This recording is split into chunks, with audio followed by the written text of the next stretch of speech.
Morning Internet. It's day 5 of my filming project. I am sitting by probably one of my favorite murals in my part of the world, between two giant owl eyeballs of an owl who has no time for my bullshit. I'm filming outside in the sun again because evidently I just can't get enough of the sound of cars behind my voice.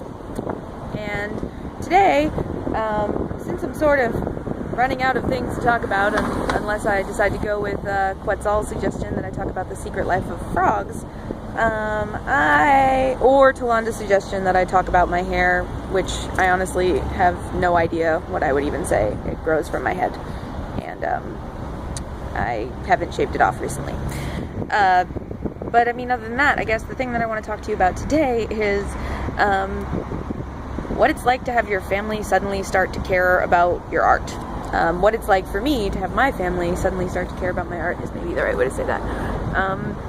So I've been doing this thing of being a poet, as in, like, as my primary form of, as my vocation, like, as the thing that pays me money in the world, for many years, and I think my family has always been terrified by that.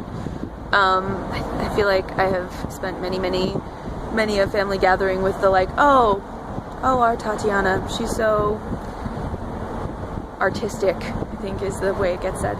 But recently, enough things have happened with my career that my family gets that I'm probably not quitting, and I'm probably relatively decent at what I do, which is very, very funny. And I just had a visit with my uncle, who came into town for a business trip and mentioned that his daughter, my baby cousin, has just started a new, her first real, like, serious, thinky, critical analysis English class, and they've just started their poetry section, and he was like, well, you know, like, not many students get to, like, know an actual real poet, which, I think is both adorable and slightly less true than it used to be, and sweet that he would think of that.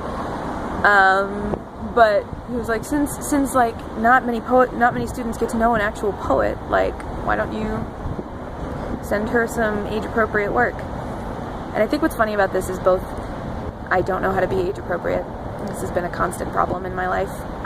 Even when I was of that age, I didn't know how to be age-appropriate, whatever that means. But then the other thing that's hard and funny about it is, like, most of what I read about is stuff that I don't know if my uncle would want my baby cousin to be thinking about. The domestic violence I saw as a kid, what it looks like to be a woman who struggles with poverty. Like, I don't know an easy way to say any of these things, and I suppose I have been writing the things that I write for her, amongst other people, but, like, actually for her, like, here, this is me attempting to explain the world to you as I've seen it. Person I love, who has had a very different life than me. Maybe we can understand each other more. Like, I think that on some level I've been doing that. That's been part of why I write. But actually handing it to her, like, actually imagining that she is of an age where she could begin to try and understand that, is a strange and beautiful and scary thing. I wonder what it would be like to talk to a grown-up version of my cousin, who I held as a child. Like, I held her as an infant when I was 17 years old, and to now be able to look at her and be like, well, this is what my life looked like before you were born and since, and this is what I struggle with every day, and have her really see that, because I don't think very many people in my family know how to do that. So anyway, that's the thought for now. Been talking for 4 minutes. Thanks for listening. I'll probably post another one of these tomorrow.